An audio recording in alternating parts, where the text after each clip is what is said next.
This is the Reluctant Leader podcast, created because, through no fault of your own, you've become one. I'm your host, Mark Terrell, and I know how it feels when you're getting ground down by people issues, constantly firefighting and wondering how on earth you ended up here. In each episode, I invite a guest to discuss a topic and give you 3, sometimes more, top tips that will help you in your leadership role.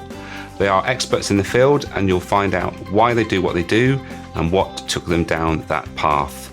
For more resources to help you on your leadership journey, check out thereluctantleader.academy, where you'll find details of how to join the Reluctant Leader Success Path. So let's see who's in the hot seat this week. Today I'm talking to Alan Rawlins. Alan provides exceptional specialist property advice to a wide range of clients, from independent and corporate landlords to large and small occupiers of commercial property. His all-round advice on acquisitions, managing your property assets, negotiating rent reviews and lease renewals, providing valuations and other strategic advice to help clients navigate through their property cycle within their business. He ensures that each stage of the client's property project gets actioned from idea through to delivery, whether just starting out with a new enterprise or a well-established business that is expanding or relocating into new premises. I hope you enjoy this chat we had about negotiating, and I'll catch you all on the other side.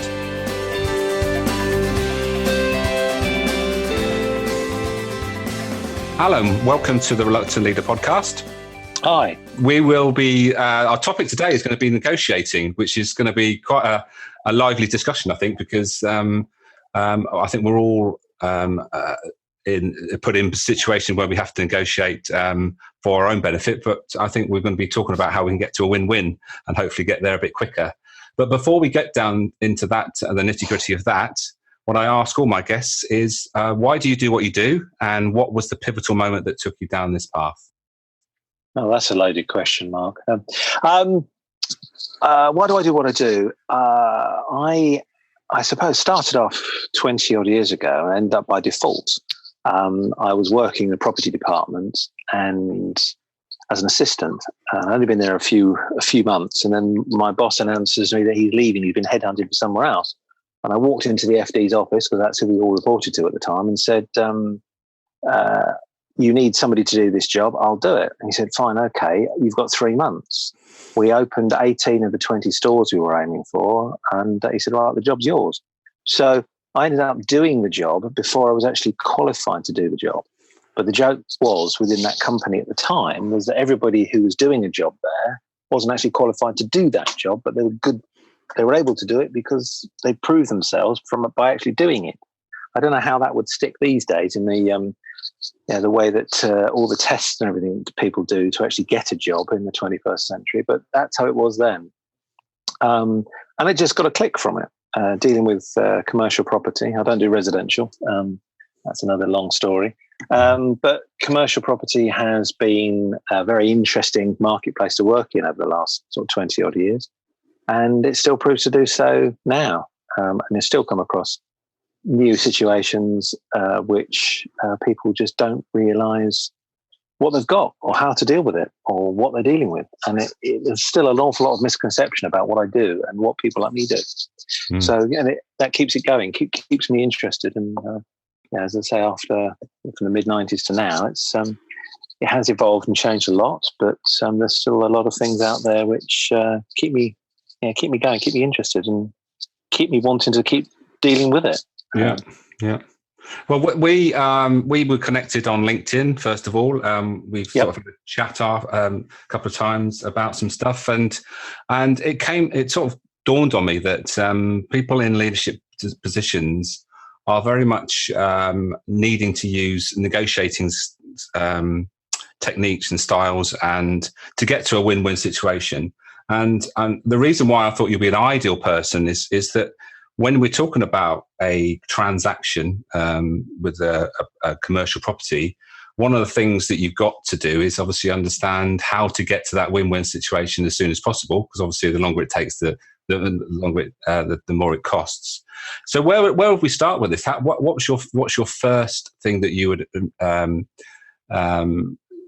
recommend to anybody that's going to be going into negotiating commercial property deal? I think with a lot of these situations is knowing what you're dealing with. If you think of most people or most commercial properties, I mean, it's not a situation which you deal with on a daily basis unless you have a very, very big portfolio, and we're talking thousands of assets. The chance of you actually knowing what you're dealing with and being up to date what you're dealing with are very, very slim. Now, most small to medium-sized businesses may have a dozen or more properties, maybe. They may even get into the realms of 50s, hundreds of some of the medium-sized retailers. And the people making the decisions about these assets are generally not property trained. So they're coming at it from a different point of view. And the further up the company you go, the less the knowledge is there. Because quite often, the people at the top who are in their leadership roles that are getting people to buy into what they're doing and how they're dealing with it have signed the lease. That's it. They don't really know anything else about it. So when it comes around to a rent review, a lease renewal, or a situation within the business where they want to move site or they want to downsize or upsize or whatever, they're coming at it from a business perspective. Right, we need to do X. But they don't actually know how to do it. So who do we ask, or who do we say? And it filters down through the organisation.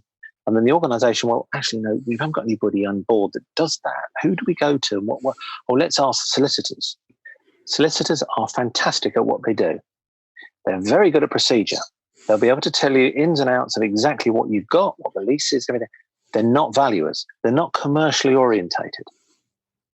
Even a commercial lawyer who deals with commercial property all the time will understand the process, but they're not a valuer. And these people should be brought into the mix further down the line. The first thing you need to do is to actually look and say, what have we got here? What are these assets worth? Where do we go? All these what-if questions.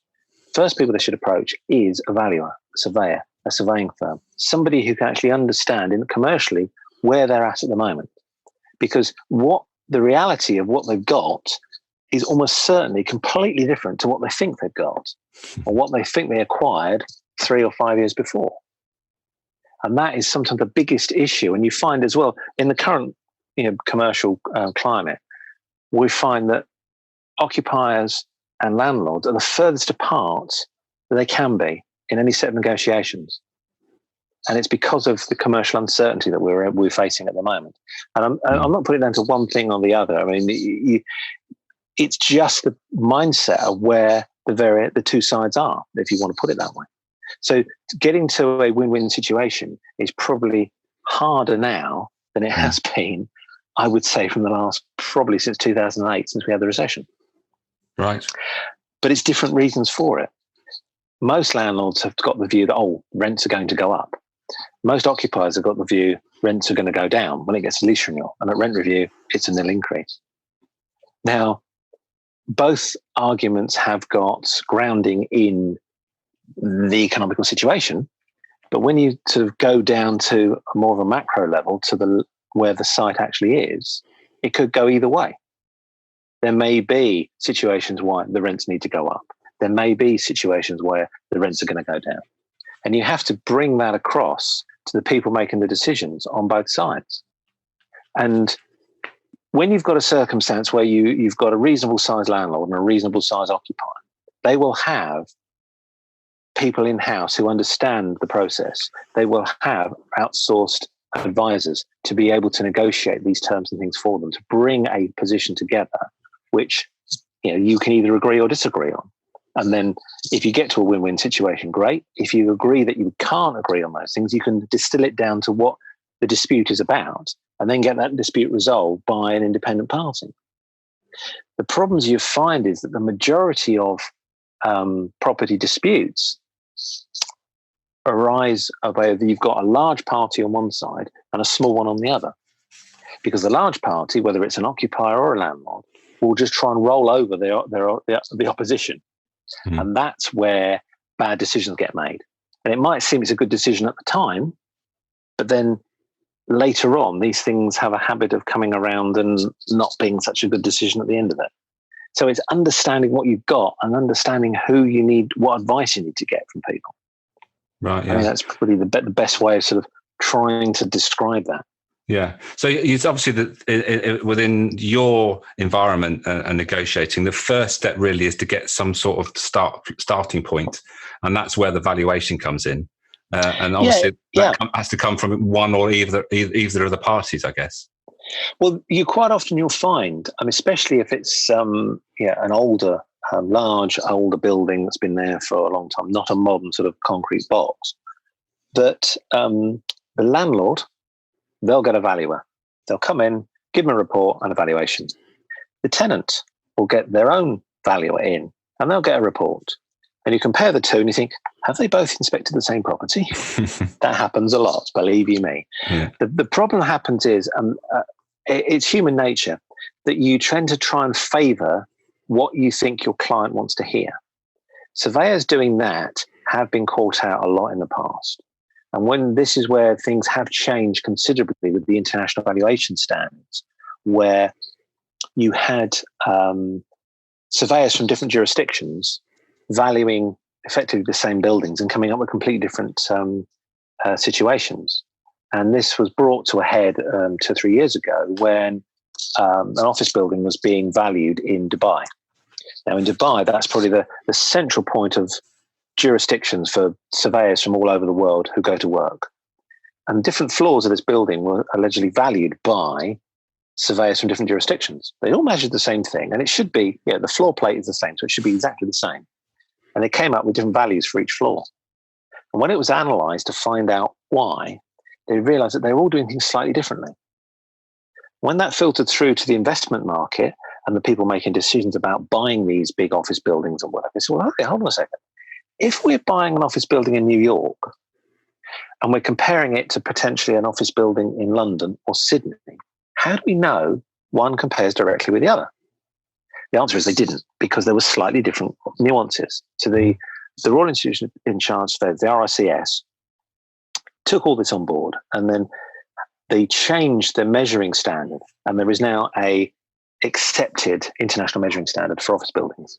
And they've taken the best bits from each of the jurisdictions that were justifiable and created one approach, which has made the investment market a lot happier, because they can now compare different assets in different jurisdictions to see what it's worth, what they're paying for it, what the likely rent increase or decrease, whatever's likely going to be. And this is being rolled out across other asset classes over the next few years, so retail, offices, industrial, all that sort of stuff. Mm-hmm. So there will be an international measuring standard, an international valuation standard worldwide, where before you could have assumptions in different jurisdictions that were slightly different. And this is made because property is seen as is a huge area within the investment market, but it's still not the biggest part by any means. But now people can compare and contrast. What are you doing? And the benefit is that there's more money coming into this country for people buying assets, because they know, well, they see it as a safe bet. They always have done, always will do. Yeah. I guess everyone's looking for a bit of certainty, aren't they? And that they need something to measure against, don't they? Yeah, this is the point. And the uncertainty we've got within generally within the economy at the moment, a safe place for people to invest their money. And if it's, a sovereign fund from the Middle East or the Far East, whatever, buying big assets in the UK, that money then does filter down to lower levels. So it does help create the market, which benefits everybody in the long term. I mean, you can see that in some of the local towns that are having redevelopments carried out. Well, the decision's been made to carry out that development. The money's come from somewhere. It doesn't just create, the market creates the money and it filters down, and they think, well, okay, they've done that, we've got that, we've sold this asset to them, so we've got some more money to bring into this. And it creates the process without any. The worst case throughout the property market is nothing is happening. Nobody's buying, nobody's selling, nobody's letting. We're not at that situation, haven't been in that situation for a long time. Regardless of where we are in the economy, there's still deals being done, good or bad. And people are making the decisions to do that. Yeah. But it all stems from knowing what you've got and what it's worth. Yeah. Yeah. So that when you get that valuation, wherever it's come from, and like you've described, there's probably going to be two different valuations from a landlord and a tenant. So what's the next step? What to get to a resolution? What do you see as another, the next step from there on to move it forward?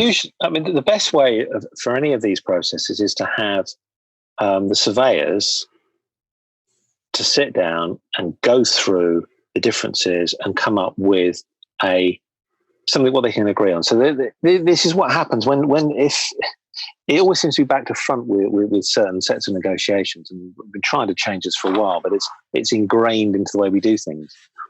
When it goes through the court process, at one stage you have a document which is referred to, I believe it's referred to as a Scott schedule. But effectively, the two sides saying, well, this is the point. And one party says, well, this is what we think. And the other party says, this is what we think. And it lists out all these points. And the idea is for the court.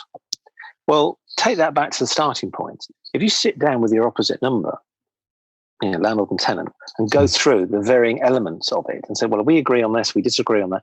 And you would then narrow the issues down to a very small number. It might be hundreds of points, get down to like half a dozen. It's the way the lawyers do when they're comparing a lease. You've got to a stage where you've agreed the deal, you've got a heads of terms laid out. That goes to the lawyers. The lawyers then disseminate this with the lease contract, and they will have a huge number of points on there, which you see every time. Once the lawyer for the landlord sends out the lease to the tenant. The tenant's lawyer looks at it and then writes with red ink or red type these days, virtually over more than half of it, and then sends it back to the other side. This is called a negotiation. This is why it takes so long, because lawyers are trained to do things in certain ways. They don't like using the telephone, they do everything in writing because that can be backtracked. Get that. Yeah. Go back to the start from the negotiation point of view. If the two sides were able to do that themselves in a detailed format, you would narrow down the issues from the start to a much smaller number. And those much smaller number are the things that you can take a view on. But if you don't do that, you're going to be arguing over things which really are irrelevant to what the actual issue is. And quite often you see there's a number of smoke screens that are thrown up as part of the negotiation. And it's not really the issue at all for their client. What their client's interested in is usually term and rent. But it would be amazing if we actually got to that early on. But more often than not, you don't get to that point. There's always something else. Somebody's got a bright idea. They've got something in the background. Or the worst case scenario is that you've got one party on one side of the negotiation that doesn't know how to negotiate. So all they do is they've got the position that they've been told, right, this is what we are supposed to do. Okay? And they won't budge. Yeah. So you go through the whole process of negotiation. No, we're not. And they just come back with the same thing every time. There's a negotiation is a conversation between the two parties. A bit of give and take. So you get to a point where you can mutually agree on something. The number of people that can't do that, whether their mindset doesn't allow them to do it, or whether their training hasn't equipped them to be able to do that, is very, very high. And scarily so, that some people have actually been trained to do it this way. And in my view, well, that's not a negotiation. That's just ultimatum. It's a completely different thing. You're just sticking behind it. Well, that's what it is. I'm not going to budge. That's my line in the sand. That's it. It doesn't get you anywhere. When you've got negotiations that go through and you're up against someone like that, all you can do is say to the client, okay, well, they're not going to budge. So let's take it to the independent party. Let's go to mediation. Let's do arbitration or independent expert, or whatever the documents allow, whether the court process allows. Yeah. Because that way then you're putting it in front of an independent party who would understand the arguments and come up with a decision. And some of my former colleagues who are very senior arbitrators, one of them said to me once that, well, if I managed to upset both parties in equal measure, I probably got it about right.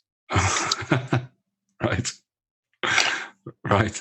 So I obviously do a bit of work with my clients around negotiating, and I sort of talk about having the right attitude, and I think I suppose that's the thing, isn't it? It's coming at it that you have to first of all accept the other person's point of view. Firstly, you just got to accept it. Well, I think you've got to accept that the other person has a point of view. Yeah. It's not you have to accept what they're saying. You just got to accept that they're allowed to have an opinion. Yeah, exactly. Which is a subtle difference sometimes. Yeah, and I think the worst thing to do is to try and change them from that point of view. It's about, I know where your point of view is.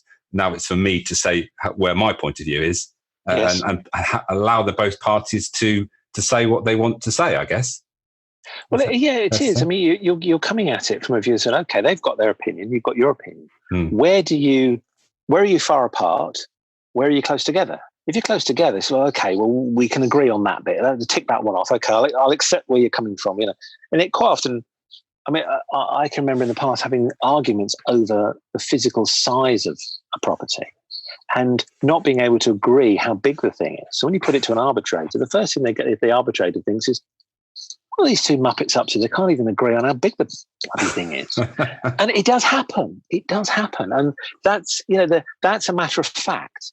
So, if you can't agree, you measure one thing and they measure something else. Okay, well, agree to go on site and agree to actually measure the thing together. So you come up with the areas that you can both agree on. If nothing else, that is one thing, because it's a matter of fact. It hasn't shrunk, it hasn't grown. It just is. You're valuing the physical structure. Yeah. So that's one thing where you can always, or you should always be able to come up with a mutually agreed approach, mutually agreed figure. Yeah. So get to the facts you can measure first, and exactly. Yeah. I mean, I'm saying the physical thing because that's something you can actually people can visualize. If you're going into a building, the four walls are there. The four walls have been there since they took the lease. Mm-hmm. So you might be able to measure this thing, and you could add bits on for corridors or take it off for that. And you can quite often, if you do a joint inspection, you can find out where the differences are. And you can agree with the other side, okay, we'll include that, but we won't include that. And you come up with a set of figures which you're happy with. You can both give to your clients and say, okay, we've jointly measured it and we've come up with this. We think this is right. Mm-hmm. It's a matter of fact what the building is. Where the disagreements come about is the terms of the deal, the terms of the lease, the terms of the renewal, because some people's interpretation of what they've got and what they're getting are different. Now, we have the benefit, or if someone wouldn't call it the benefit, in England and Wales, of a piece of legislation that's been around for 70 years, that has evolved over that period of time with case law. So every time someone does a lease renewal, it may be circumstances may have changed slightly on the legalities because it's a continuous rolling situation. Now, if somebody's doing the same set of negotiations in a different jurisdiction, like, say, for Scotland, your approach is completely different because the law you're dealing with doesn't exist. In the England and Wales, the Landlord and Tenant Act doesn't exist in Scotland. It's a completely different set of circumstances. So it's a completely different set of negotiations and an approach from both sides to achieve what you're trying to achieve. And you find up in the Scottish market that negotiations that you have on lease renewals, whether it's small or large, are carried out way in advance of the lease expiring because there's no right to renew a lease in Scotland. Whereas in England and Wales, there is a right to renew the lease. So both sides will mess around to the nth degree until you bring it to a head. And the old phrase is at some point, the arguing has to stop. Now, you can have that as part of a negotiation or go through the whole court process, but eventually the arguing has to stop and someone has to make a decision, whether it'll be the two clients, surveyors and their reports, or their seniors, or the top MDs, or the top buyers in the companies. Surely it's better for them to make the decision from a business perspective rather than to disagree on everything and end up going through the court process and spend tens or hundreds of thousands through a court process on what is something where the red mist has descended and both sides have said, no, not going to accept it, and that's it. That's not negotiation. Yeah, and it gets. I'm guessing it gets expensive. But and also, I'm just going to go back to that example you said about of the two different markets with Scotland. The thing I wrote down there is that in the Scottish market, there's far more motivation to get the deal sorted, isn't there? Well, there is. There's motivation to get it done and to be more sensible about it. Because if you think about it up there, say you've got a 10-year term, that 10-year term comes to an end on a date. On that date, if there's no deal been agreed, you cannot stay there beyond that date. If you do, you're trespassing. Now, in reality, what happens is that if you're staying there and both sides want you to stay there, you are often granted a short-term tenancy at will to get the deal done. But more often than not, if you haven't got anything in place by that date, then you're out of there. And quite often, the landlord would have let it to somebody else because they can do that. In England and Wales, you can't. It's a completely different set of negotiations, a completely different process, completely different mindset. And one of the things that I've dealt with in Scotland before is that you end up talking about it 2 years in advance. You sit down with your landlord and go, we'd like to renew the lease for a period of time. And the landlord will say either yes or no. If they want to, they'll try and get a deal in place beforehand. So you also have to remember as well that the way things are done up there is that once you've agreed something, that's it. It's set in stone. You can't backtrack. You can't gazump or gazundle, as the phrase is in the residential market. It doesn't happen. You're breaking the law. Once you've agreed a deal, that's it. It's set in stone. And that rolls through to how the lawyers do things as well. So the leases look completely different because they will sit down, the two sides, and go through each individual clause. This is coming back to the Scotship that I mentioned about before in England and Wales. Same sort of process. But up in Scotland, they'll sit there, the two lawyers, they'll have a telephone conference or they'll sit in the same room, and they'll go through clause by clause and agree it. Once it's agreed, that's it. Tick. Move on. Until they get to the end of the document. The document is then agreed and gets signed by the clients. Isn't that a much more simple process? It certainly sounds a lot more grown up. That's what I'm thinking. Yes, that's the point. It is. I mean, there are lots of nuances about it, and I mean, the way the leases are worded, they don't have clauses; they call them missives and things like that. It's like one great big long document rather than set into sections. So the actual leases themselves look completely different. But the negotiation element of it is a lot different as well, because it is a lot more grown up, as you put it. It's a lot more open. Yeah. But when you look at the majority of the stuff that I deal with in England and Wales, you've got a two-stage market. You've got stuff where the lease is inside the Landlord and Tenant Act, as what is referred, or outside. And the approach you take to it are completely different. If it's inside, what it's talking about is there's a small section within what is quite a big act, which gives security of tenure to the tenant. The whole point of it, when it was brought in back in the 50s, was to stop landlords basically bullying tenants out of existence. Now, it's supposed to be an equitable document between both sides, but in reality, it favours the tenant because it's there to protect their interests a lot more than it is to protect the landlord's interests.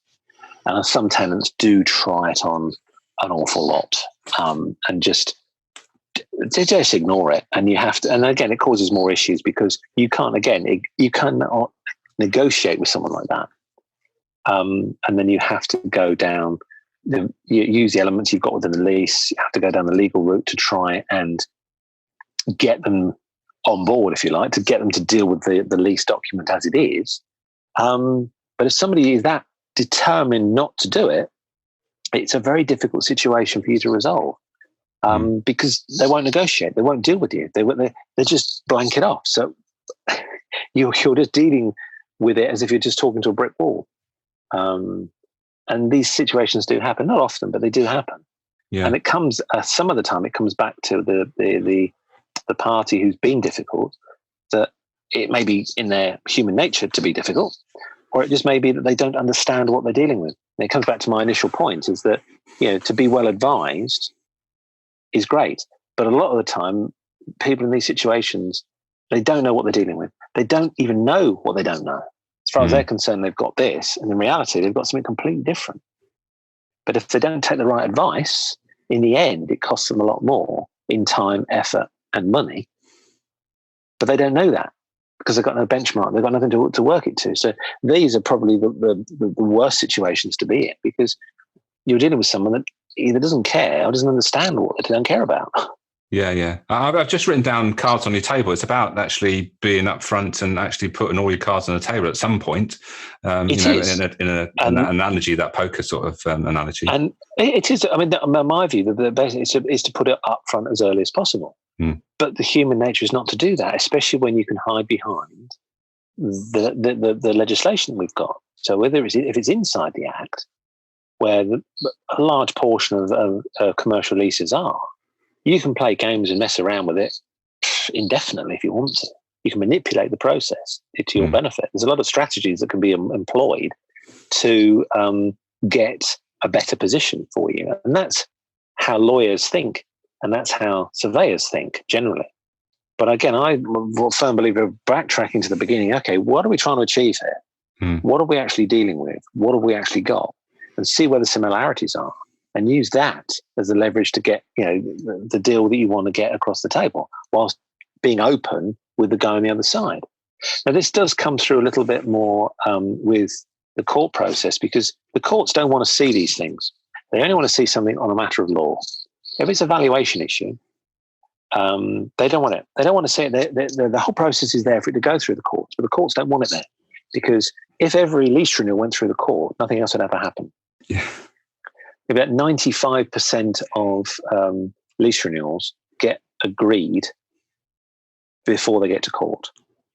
5%, the remaining 5% of those, I'm not sure exactly what it is, but I think at least half of them get agreed before the court process is actually completed.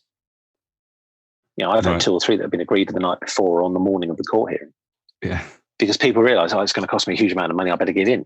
Well, why didn't you give in 6 months ago? Because it's cost you all the money to get to where you are now. But also you're handing over the responsibility to somebody else completely that's just going to see it on the day and just have to make a decision on it. Whereas you're far better, come to an agreement, sit down or come to some sort of agreement where you can agree on something beforehand. Yes, but why not deal with that a number of weeks or months beforehand? Because if it goes to court, who is actually going to be valuing your property? A judge. Yeah. Is that judge a valuer? No, he's not. He's a legal expert. He might have a few investment properties stuck around, but he's not a valuer. He will come at it from a legal point of view. It's far better if you're in a situation where you've reached a set of negotiations, and it's coming back to that schedule that I mentioned earlier on, that you can't agree on everything. You can't agree on the rent, but you've agreed that the term, the break, and the other point. So the only thing outstanding is the rent. Okay, do we want that to go to a judge or do we want it to go to a valuer? Well, let's put it to a valuer. So there are processes there that you can agree between the sides and tell the court, right, we're going to put this in front of a valuer to put a value on this. And then you take it out of the court process. It goes to an independent party, similar as it would do with a rent review. And you present your case to the arbitrator or the independent expert and say, well, I think it's worth X because, and give all your reasons. And the other side will do the same. They will then take those reports and come up with an answer. That then goes to the judge, and the judge to rubber stamp and say, right, the lease renewal's sorted. You've agreed everything. The third party has put the rent on it. Job done. The courts are encouraging you to do that. There is a situation where, a couple of years ago, there was quite a big case, which the costs ran into hundreds of thousands of pounds. And the decision was arrived at where one party won. But because they'd been bloody-minded about the having to go to court, they wouldn't accept any other route of resolving this. They wouldn't go to a third party. They wouldn't do mediation. They wouldn't do anything else. They ignored it. The one side had said, look, we'll go to mediation. We'll do this. We'll go down this other route. We don't want to go to court. So the guys that won, they won the court case. So they thought they were happy. But the court said that, well, you've ignored all these other sides' attempts to resolve this, either by negotiation amicably or going down the mediation route or a third-party route. You've ignored all that. You just refuse to do it. So I'm going to award the cost of the case against you. We don't want to see these cases in court. It's not a matter of law. It's just a matter of money, a matter of cost. We're going to basically, they said, I'm going to make an example of you. Well, so it's almost like a bloody mindedness tax there, isn't it? And like say, well, if you're going to be like that, then you're not going to, it's going to cost you. Exactly, but that's how it's been interpreted. So the court case is, I think, a PGF versus somebody or other. I can't remember who it is. But how that resolves around into negotiations, and early on, and I've had this discussion with various commercial litigators, and their view is, the ones that deal with these things all the time as well, when we get involved with something, the first thing we do is offer mediation or a pact, which is the arbitration process I mentioned, which means the professional arbitration on court terms. So that's giving both sides the opportunity to take it out of the court process, to put it in front of an independent party to resolve. Or you sit down at mediation with the other side and an independent party who's a mediator to try and get a deal done. Now, either of those is more preferable and cheaper and more and quicker and more cost effective than going to court. And my argument is that should be brought into the negotiations at an early stage. So you're saying to the other side, okay, yeah, well, we're talking about this, we're talking about that, we're having issues. We can't agree on this, we can't agree on that. Fine. I accept you've got an opinion, and we've got a different opinion. So how do we resolve this? Well, we're quite happy to go to mediation to do that, or we're quite happy to stick it in front of an arbitrator or an independent expert. Your choice. Now, if the other side ignores that, when it comes to costs at court, the likelihood is you're not going to pay many of the costs of the court process. It's going to be the lion's share is going to get paid by the other side. Yeah. Because of this process, because of this court hearing, because of this high up court decision where the party that ignored the alternative dispute resolution approach got penalised. And I think it's a good thing to do. And it does bring things to a head a lot earlier. But some people, again, that it comes down to what you said about putting your cards on the table first up. If you are in a negotiation like this and you're not going to get anywhere with it, and you can see that you're going to end up with a few points outstanding, put the mediation card down early. Offer a third-party resolution early. Because once you've done it and gone into writing and reiterate the fact that, well, we'll obviously bring this correspondence forward on the matter of costs at a later stage, but not otherwise. So it's written on a without prejudice, save as to costs approach. Yeah. Any negotiator on the other side, any lawyer on the other side will take one look at it and tell their client, right, you've got to do ADR. You've got to try and reach negotiation, because if you don't, and we end up at court, and you've got to acknowledge that fact. If we go to court and you haven't done that, you're going to end up paying most of the costs. And that's how the profession sees it, the surveyors and the solicitors generally. Yeah. They probably, like everything, not everybody agrees with that approach, but most of the cases that I've come across now, when you discuss about negotiations, you discuss about tactics, you put forward the ADR early on. Yeah. And the earlier the better, because it's putting all your options out there. It's putting on the table, like, we're looking to try and agree. We're being reasonable here. But if we can't agree it, then we're willing to do this. Yeah. So you're showing that you're doing everything feasible before it goes anywhere near a judge. Yeah. It's protecting yourself. Sense. Yeah. Protecting yourself against costs as well. And taking responsibility. You take responsibility for it. But you're also you're giving your client the best advice that you can in a difficult situation. Great.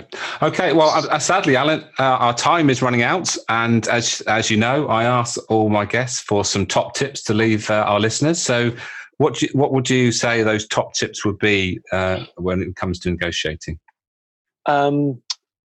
If you don't fully understand what you've got, get the right advice.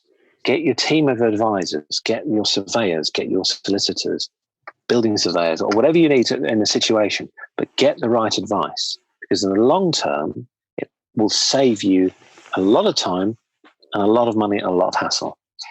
Nobody can know everything themselves, so get the right advice from these people. So that would be the primary thing to do. Other points to consider as well, that these things have a habit of getting complicated all on their own. So deal with them with that frame of mind. Be open about your negotiations. Try and reach a mutual position as soon as you can with something. Don't let it fester. Don't let it run on. That's the best way of trying to bring things to a head as soon as feasibly possible.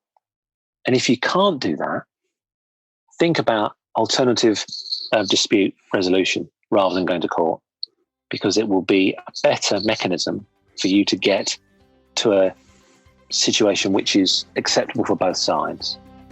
And again, it's quicker and it's more cost effective. Great stuff. Well, thank you, Alan, for your time today. It's been fascinating and to understand a bit more how the commercial property market works a bit more. And you've given some great value today. Well, thanks for having me on.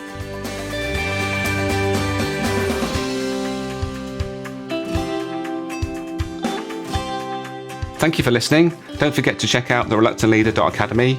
And if you get a chance, please leave a review on whichever platform you have been listening. And also share the love by sharing the episode with someone who would benefit. Leadership is a choice. If you have the right mindset, know the process to follow and the key skills to use at each point in the process, you have everything you need to leave a lasting legacy. Don't forget to put into action anything that has struck a chord in this episode. And until next time, be the best you can be.